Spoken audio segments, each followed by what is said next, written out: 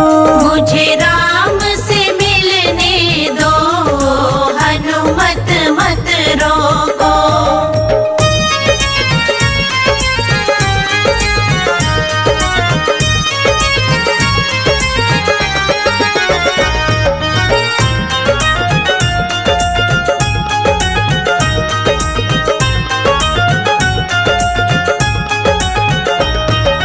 राम जी के लिए मैं लड्डू लेकर आई। राम जी के लिए मैं लड्डू लेकर आई। राम जी के लिए मैं लड्डू लेकर आई। राम जी के लिए मैं लड्डू लेकर आई। मुझे भोग लगाने दो, हनुमत मत रोको।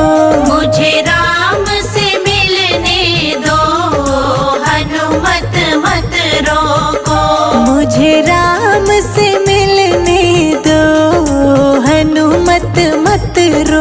को। मुझे